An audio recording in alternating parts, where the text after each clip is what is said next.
Bonjour à tous. Alors aujourd'hui, l'objectif, ça va être de travailler l'exercice 20 ici, qui va être la barre asymétrique en appui sur un mur.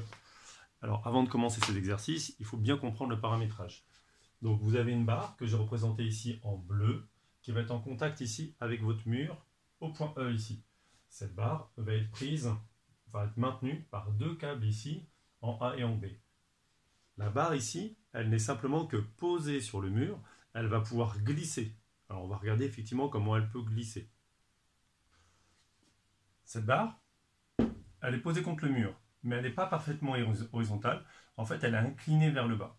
Inclinée vers le bas, ça veut dire que si jamais, avec les deux câbles, je tire sur les câbles, elle va pouvoir potentiellement, et en plus avec la masse qui appuie de l'autre côté, qui va vouloir la faire basculer, potentiellement, ici, en ce point-là, cette barre, elle peut remonter vers le haut. Donc je vais avoir un glissement qui va vouloir monter vers le haut. Deuxième chose, cette barre, elle n'est pas horizontalement, elle n'est pas parfaitement horizontale, elle est aussi inclinée sur le côté, et ça veut dire qu'elle va pouvoir, quand elle va vouloir glisser, elle va vouloir partir sur le côté ici. Donc ma barre peut avoir deux mouvements de glissement ici, un vers le haut, un autre sur le côté. Elle va vouloir partir sur le côté comme ça. C'est ce qu'on va regarder sur nos paramétrages. Alors pour bien comprendre ce qui se passe, je vous ai fait deux vues. Plutôt que de le regarder en ISO, j'ai fait une vue ici qui va être une vue de côté ici. Donc ça veut dire que le Y vient vers vous. Il sort comme ça. Et quand je regarde sur le côté, je vois que dans mon paramétrage, le point E est aligné avec le point O ici. Donc le point E et le point O sont alignés ici. Et ma barre descend, elle est inclinée vers le bas. Inclinée sur une longueur de 6 mètres le long de l'axe X, elle descend de 1 mètre ici. Et si je regarde sur cette vue ici, sur cette vue-là, là c'est la vue de dessus. Je regarde ma barre, vue de dessus. Donc ça veut dire que j'ai l'axe Z qui sort ici du tableau. L'axe Z vient vers moi. Donc le Y qui sortait, maintenant je regarde du dessus, je fais une projection en dessous, comme en conception. Et donc du coup ma barre ici, elle est inclinée ici. Le point E n'est pas coïncident avec le point O, il est décalé d'un demi-mètre, de 0,5 m sur le côté. Elle passe par le point D, qui est sur le plan milieu ici, et elle continue pour avoir un décalage de 0,5 en moins Y ici. Donc elle est inclinée ici. Ce qui veut dire que quand je vais tirer sur mes deux câbles ici, ma barre, vu qu'elle est inclinée comme ça, si elle veut glisser dans un sens, elle va avoir envie potentiellement de glisser par là, dans ce sens-là. Ici. Et sur la vue de dessus, vous voyez bien ici, vous pouvez avoir un mouvement de bascule ici, avec mes deux câbles qui vont retenir le point D. Ici, je vais avoir une force qui va être dirigée vers le bas, qui est le poids, ici. Donc la bascule pour avoir lieu ici. Donc le mouvement souhaité, ici, elle va vouloir partir vers le haut. Ça, il va falloir que je le mette en équation. Avant ça, donc là, il faut bien qu'on comprenne la géométrie. Donc je vous ai remis, hop, ici, toutes les dimensions. Hop. Donc si je fais le bilan de tout ce que je viens de dire en termes de dimensions ici, si je regarde le point A qui est ancré tout en haut, lui il est assez simple. Le point A est dans le plan X ici, donc 0. Par contre, si je regarde ici, suivant l'axe Y, il est à moins 2 mètres ici. Suivant l'axe Z, il monte de 2 mètres. Le point B, il va être aussi contre le mur, donc en X égale 0. Par contre, il va être décalé de 2 mètres en Y et il va être de 1 mètre en Z. Si je regarde le point C, mon point C qui est au bout.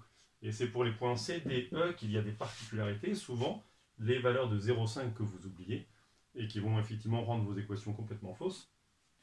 Ici, si je regarde le point C suivant l'axe X, il est au bout des 6 mètres. Et par contre, il descend de 1 mètre en Z. Et si je regarde dans ce plan-là, comme ma barre est inclinée comme ça, il va partir, suivant l'axe Y, en moins 0,5, que je n'oublie pas de mettre ici. Mon point D ici, mon point D qui est au milieu, mon point D, lui, il est parfaitement dans le plan de symétrie, ce qui veut dire qu'en Y, il aura 0. Par contre, il est à la moitié de la longueur de la barre, donc il va être à 3 mètres en X, et la moitié de 1 mètre en Z. Il descend de 0,5. Et enfin, mon point E qui est sur le mur, comme il est sur le mur, il est en X égale 0, c'est le pied de la barre, Et le Y ici, il est décalé de 0,5 mètres ici, en Y positif. Et en Z, il est aligné avec le point O. Avec ça, je vais pouvoir construire mes deux vecteurs, lesquels DA, DB. Pourquoi je veux construire ces deux vecteurs? Tout simplement parce que ici, j'ai deux câbles qui vont être en fait des solides soumis à deux forces. Et tout à l'heure, quand je vais écrire mes équations, je vais avoir une force qui va partir comme ça. Et je vais avoir une deuxième force qui va partir comme ça. Cette force ici qui va être dans ce câble-là, ça va être du lambda de D vers A. Et puis cette force qui va être de D vers B, ça va être du lambda de D vers B. On fera attention à bien différencier les deux D. Ici, ça va être le lambda 2, puisque c'est la corde numéro 2 ici. Et puis lui, on va l'appeler lambda 3, ici, puisque je serai sur le câble numéro 3. Et donc, du coup, les vecteurs DA et DB, dont vous voyez la construction ici, vous permettront de construire ces deux forces ici qui s'appliquent sur la barre. Alors maintenant, si je regarde le paramétrage de mes efforts par rapport aux dimensions que j'ai fixées. Alors, je vais commencer par le plus simple. Le plus simple, ça va être le poids. Le poids qui va venir s'appliquer au bout de ma perche ici. Là. Le poids, je vais le dessiner en vert parce qu'en fait, il est entièrement connu. Le poids est purement vertical, ici. Et c'est la masse qui vaut 100 kg fois la gravité, qui est dirigée en moins Z. C'est pour ça que pour le poids, vous trouvez simplement sur Z, moins 981 newtons. Ensuite, je vais travailler la ponctuelle ici. Ici, j'ai un appui ponctuel sur mon mur. La barre vient s'appuyer sur le mur. Une ponctuelle, si j'écris les degrés de liberté d'une ponctuelle, en fait, une ponctuelle peut se déplacer sur le mur. Voilà, elle peut monter et descendre. Et puis aller de gauche à droite. C'est ces deux translations en Y et en Z qui sont autorisées. Et puis toutes les rotations sont possibles. Je peux tourner autour de mon axe, je peux tourner comme ça, je peux tourner comme ça. Donc ça, c'est une ponctuelle. Une ponctuelle, c'est qu'un effort qui va ressortir du plan sur lequel vous vous appuyez. Donc ici, j'ai que le 0. Ici, un seul degré de liberté est bloqué sur une ponctuelle. Sauf que ici, vous êtes dans une ponctuelle un peu particulière. Vous avez du frottement sur cette ponctuelle. Moi, je veux, pour qu'il y ait équilibre, qu'au point E, il n'y ait pas de déplacement, ce soit bloqué. Donc si je fais une ponctuelle avec du frottement, les translations deviennent bloquées ici. Et si je regarde maintenant cette liaison, ça c'est tous les aspects d'une liaison rotule. Les rotations sont autorisées et les déplacements sont bloqués. Donc voilà, donc moi je me retrouve avec cette liaison-là. Donc l'action mécanique au point E, finalement, c'est une rotule. Et oui, si je reprends ma barre ici, si je suppose que ici je suis bloqué, les seuls degrés de liberté sont les rotations. Les translations vont être bloquées. Par contre, on verra par la suite dans ma résolution, il faudrait que je fasse attention. Si jamais j'ai une translation, ça veut dire que j'ai une perte d'équilibre et que je sors justement de l'équilibre statique. Donc ça, ce sera une de mes conditions d'équilibre, que les translations n'aient pas lieu. Donc du coup, quand je le modélise, je vais avoir un effort normal suivant X. Donc l'effort normal, c'est celui qui va sortir du tableau ici, le long de la barre. Et ensuite, je vais avoir deux frottements. Alors attention, les frottements, on a vu, dans notre modélisation, on essaie de regarder le sens du frottement. Donc, ici, si ma barre glisse vers le haut, puisqu'elle est inclinée, étant inclinée vers le bas, si jamais elle doit glisser, ça va être vers le haut. Donc, s'il y a perte d'équilibre, le mouvement de la barre, ça va être de partir vers le haut.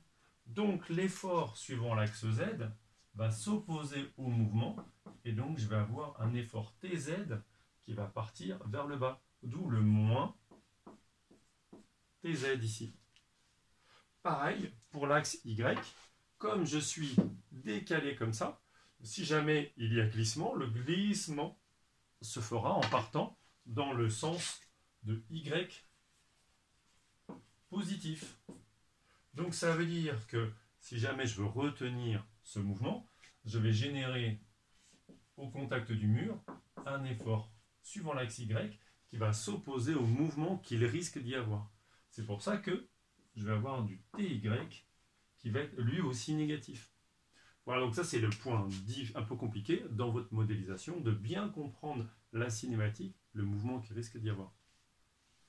Pour le reste, c'est des choses qui sont ultra classiques, puisqu'en fait vous avez deux câbles, le câble numéro 2 qui est ancré au point D, donc ça veut dire que ici, je vais avoir un effort qui va être, que je vais nommer D, ici, du câble 2 qui va s'appliquer sur la barre 1, ici, que j'ai noté ici. Donc vous avez un câble en D, ici. Pas de moment, oui, parce que ici, le câble il est lié par une rotule. Le câble ne pourra pas transmettre de couple au point de contact, ici. Donc là, les liaisons avec des câbles, globalement, ce sont des rotules ou des pivots. On l'a vu tout à l'heure, puis on l'a vu dans d'autres exercices, hein, la modélisation du câble, c'est du lambda 2 dA ici.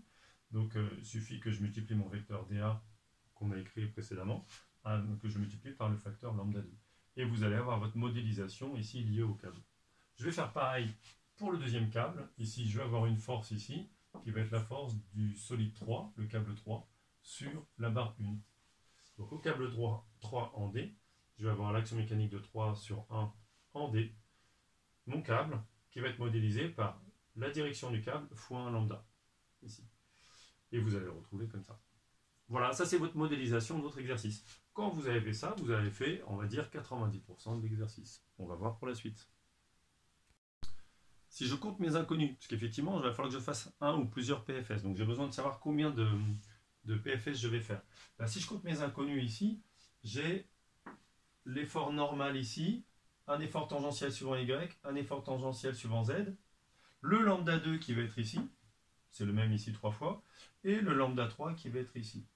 Donc finalement, je ne vais retrouver que 3, 4, 5 inconnus de liaison sur l'ensemble de mon système. Je suis en train de faire un PFS qui va être en 3 dimensions. 3 dimensions, ça veut dire qu'ici, je vais pouvoir générer 3 équations pour la somme des forces, et je vais pouvoir générer 3 équations pour la somme des moments. Donc je vais sortir 6 équations pour 5 inconnus. Bah, c'est royal ça, ça veut dire que j'ai même une équation en trop. Donc un seul PFS me suffira pour pouvoir résoudre ce système en statique.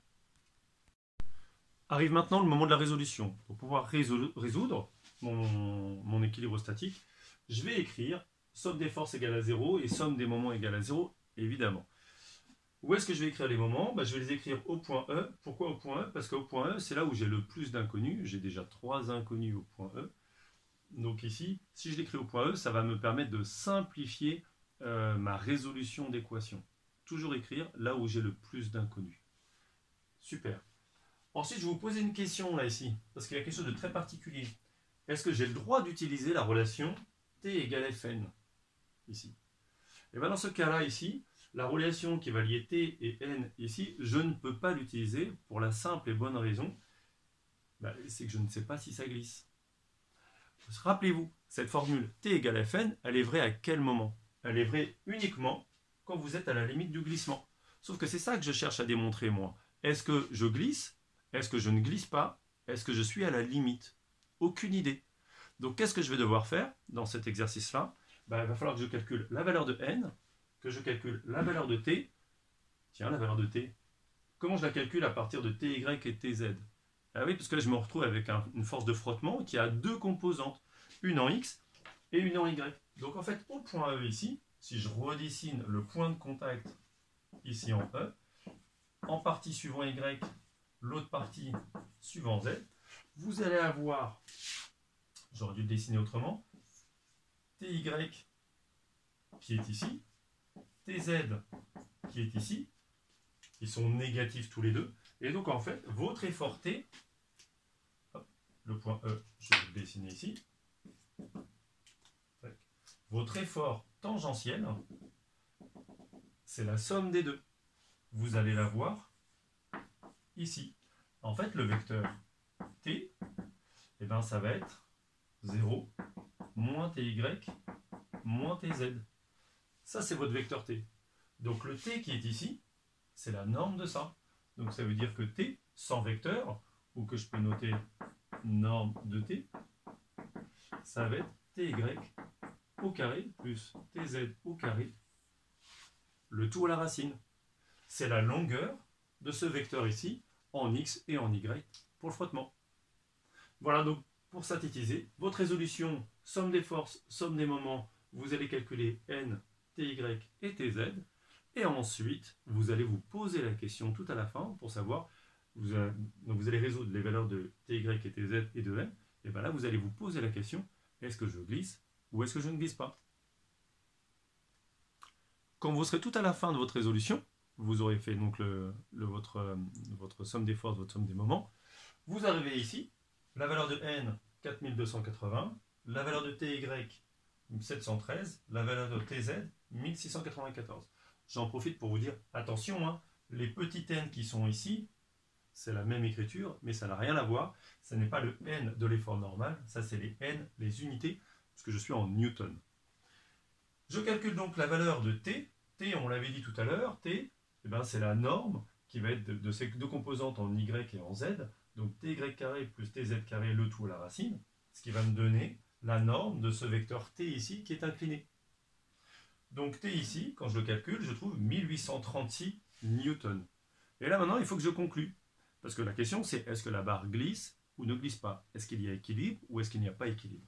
Donc si je regarde ici, si t est inférieur à Fn, à savoir si t est dans mon cône de frottement, et bien à ce moment-là, j'aurai équilibre, pas de glissement. Si par contre, t est supérieur à Fn, et bien c'est une équation qui est impossible. Parce que la loi de Coulomb me dit que t est forcément inférieur ou égal à F fois n. Donc si t est supérieur à Fn, c'est impossible, donc j'aurai du glissement. Je compare. T vaut 1836, F fois N, c'est 0,6 fois les 4280 ici. Le 0,6, c'est le coefficient de frottement de la barre avec le mur. Ça me fait 2568. Et bien effectivement, T est bien plus petit que F fois N, 2500. Donc je vais me retrouver dans ce cas-là. Donc, je n'ai pas de glissement. Mais par contre, je ne suis pas à la limite du glissement. Je n'ai toujours pas le droit d'utiliser la formule T égale Fn. La formule T égale Fn ne se fait que à la limite du glissement. Donc cette formule-là, ici, me permettra simplement de valider si j'ai glissement ou pas glissement à la fin de mon exercice. Voilà. À bientôt. Arrive maintenant le moment de la résolution. Pour pouvoir résoudre mon équilibre statique, je vais écrire somme des forces égale à 0 et somme des moments égale à 0, évidemment. Où est-ce que je vais écrire les moments? Je vais les écrire au point E. Pourquoi au point E? Parce qu'au point E, c'est là où j'ai le plus d'inconnus. J'ai déjà 3 inconnus au point E. Donc ici, si je l'écris au point E, ça va me permettre de simplifier ma résolution d'équation. Toujours écrire là où j'ai le plus d'inconnus. Super. Ensuite, je vais vous poser une question là ici, parce qu'il y a quelque chose de très particulier. Est-ce que j'ai le droit d'utiliser la relation T égale Fn ici? Et bien dans ce cas-là ici, la relation qui va lier T et N ici, je ne peux pas l'utiliser pour la simple et bonne raison, c'est que je ne sais pas si ça glisse.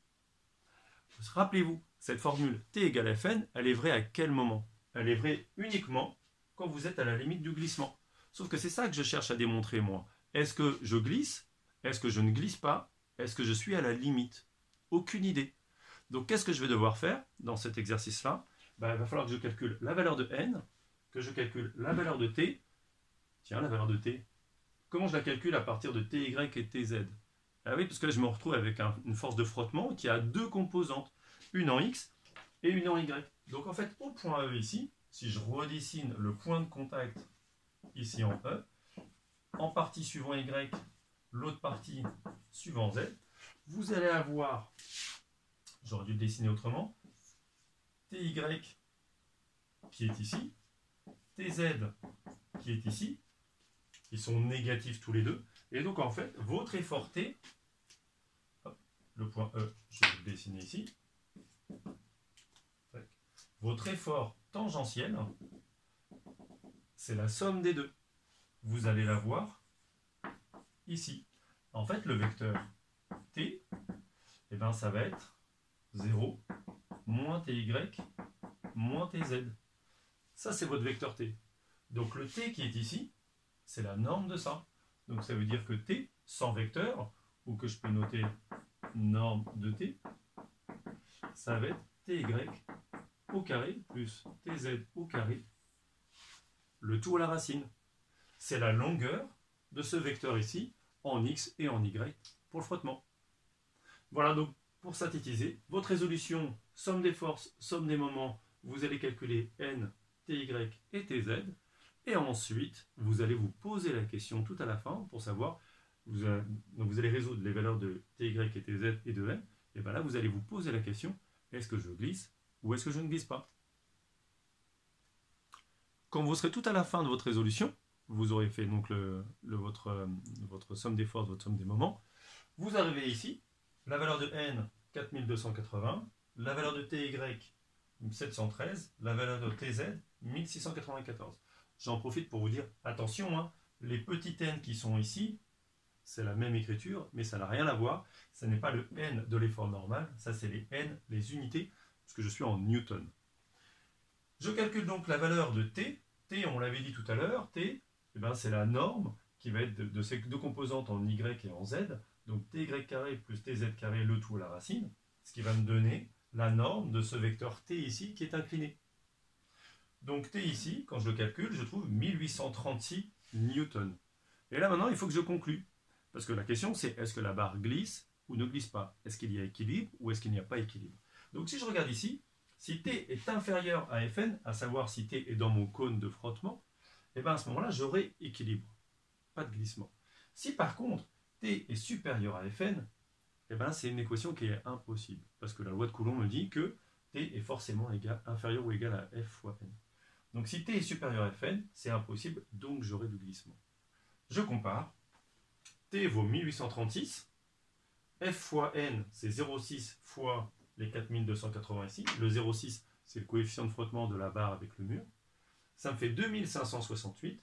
Et bien effectivement, t est bien plus petit que F fois n, 2500. Donc je vais me retrouver dans ce cas-là. Donc, je n'ai pas de glissement. Mais par contre, je ne suis pas à la limite du glissement. Je n'ai toujours pas le droit d'utiliser la formule t égale Fn. La formule t égale Fn ne se fait que à la limite du glissement. Donc, cette formule-là, ici, me permettra simplement de valider si j'ai glissement ou pas glissement à la fin de mon exercice. Voilà. À bientôt.